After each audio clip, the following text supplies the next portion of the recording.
Welcome back to my channel. So today I'll showing you how to create a project plan using your spreadsheet. Trust me, this is one of the simplest and shortest videos you'll be watching from my channel. So what is a project plan? Meanwhile, so a project plan is like a detailed roadmap, right? Like, you know, a template that outlines how you accomplish your project goals. So it includes essential information like the project scope, category, action item, deliverables, the owner of the project, start date, end date, status, and here we have like the months. This is how long this project is for. It's a 3-month project. So what you do is you populate the months on top of this place. You create the month here, and then once you have once you start the project and then you click on it, once you click on your drop down, whatever thing you pick is going to, but then let me not rush it, let's get right straight into that. Let's try to understand what this thing is. So by using a tool like Google Sheets, like there are so many other apps that you can use to create your project plan, but I think I found this method and I really love it. So you can use Trello, Asana, ClickUp, Monday.com, and so many of them to actually create this project plan. But I'm talking about this method because a lot of persons don't even like to use the spreadsheets, right? And sometimes you get a client that says, please, can I just have this thing? And one beautiful thing with the spreadsheet is that you can be able to share it and work with thousands of people, no, not thousands, right? Work with a lot of people on this project. You can see I have someone that I shared my project plan with, and I'm like, hi, let's do this thing. So we're working on this thing, blah, blah, blah, and stuff like that. So you get to see real-time comments, and if people are dropping comments on a project plan, you get to see what they are talking about in real time, right? And then messages and other further details too, you get to see it. So let's go back, dive into the details, right? So these are the things, these are the categories. I have skill development, I have skill development, I have portfolio building, I have networking and marketing, I have client acquisition, and I have, at least it's more like a goal I'm setting for myself, right? I say work with one client before December. So these are the categories, like the things that, okay, let's say for instance you're working with a client, right? And then this client, people are working on probably your client is an event manager, and then you have to list the list of things that you need to do for this client. So maybe first is managing our calendar, the second is schedule, yeah, then email communication. Maybe she has a list of clients that you need to reach out with, or probably she wants you to manage her inbox. Maybe the next one is to organize her folders. The other one is probably manage her LinkedIn account or stuff like that. So you have a list of things that you need to do. So under that category, you have the action and the deliverables that you need to do. So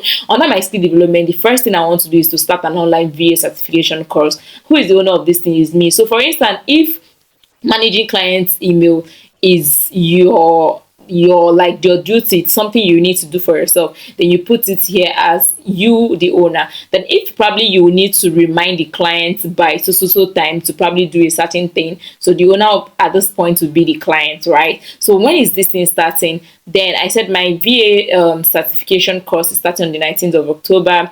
So the start date is on the 19th of October, and then it's ending on 22nd of November 2024. So now it is in progress. Let's say I've already finished it.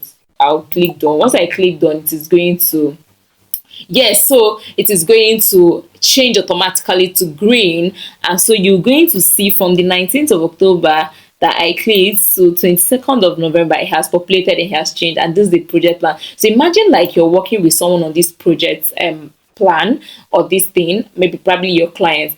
So clients can actually come here and see, okay, she has done this one, all right, it's green, or this one she has not started it yet.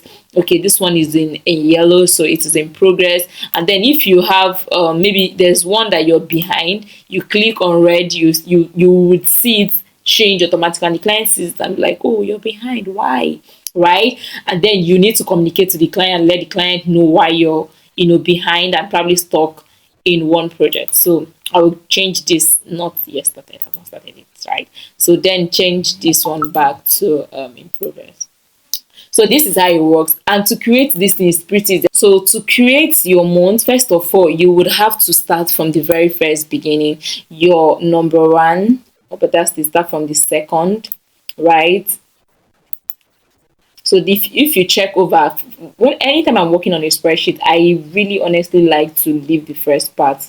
yeah, and I begin from the second part, and sometimes I begin from my B tab, but now we started from the A part, right? So this place, what you do is you merge the cells, the columns together, so that you can have a broader shape to do what you want to do. So once that is done, the next thing you want to do is to now create your list of months. When is this project starting? When is it likely to end? You might give yourself some few more, days or months, yeah, after the project has ended. Probably if there's any other thing you want to discuss, maybe another thing might come up and the client says, oh, Cynthia, please, once we are done, probably this project is ending on the 30th of November, I say, please, I'd like us to discuss, maybe finalize and review and close this deal on the second. So you come here, put it under the category it is, then give it the action plan. What is this thing going to really be about? And then put the start and the end date in this very place, and then it is really going to be very amazing. And one beautiful thing with this thing is,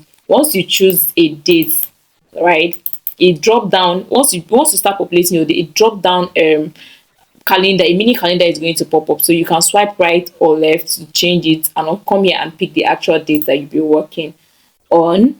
And so for your date too, so you can change the date in real time, and that's one thing with Google Apps actually. So it works directly with the Google Calendar thing. So once you start typing in a date, you come here in your format and format it, conditional formatting, to actually get this kind of tabular thing that I got here. Also, I would be sharing this template with you, so that you can just make a copy for yourself and then work directly. So that way you don't have to like start from scratch to create to create these things for yourself, right? So you have a template to work with, and you can use it for your clients. Just in case the client is someone that likes Google Spreadsheet as the project management app for her or himself or herself rather.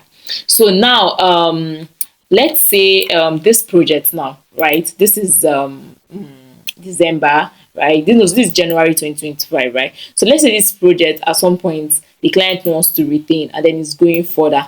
Once you drag this thing, the dates are going to populate. So you see it has added 28, 29, 30, 31st February down to the very, very, very end of the project timeline. So once you click or you choose whatever thing, if it is done like I showed you, it is going to show. So this is how you create. Once you create all the drop down menus, so whatever status the project is in at the time, that is what you're going to choose, and then that way your client is going to be able to see it. And then you can add comments. Insert comments in each of the tab. Maybe the ones you're behind, you can insert comments. So once the client comes to check, review the thing, you see I clicked on this place, not started yet. Maybe I want to add a comment, so that when the client comes, I can even I can use at to mention the client's name, so that the client will get the comments directly in their inbox. So when the client comes in and see the comments I have left behind this tab, is going to know my reasons for being behind or not starting it, or still in progress, and whatever the reason or the case may be. Hi, so this is just literally about using Google Spreadsheet to create a project plan for yourself, for any project you're working with, for yourself, for your clients. You can even use it to track your time, to track your deliverables, or your whatever thing that you will be doing yourself. I mean, like as a virtual assistant, you need to keep track of your time, right? So if you really found this video very, very helpful, please do well to give me a thumbs up, subscribe, share, comment, and do the amazing things. I love you. See you in my next video. Bye.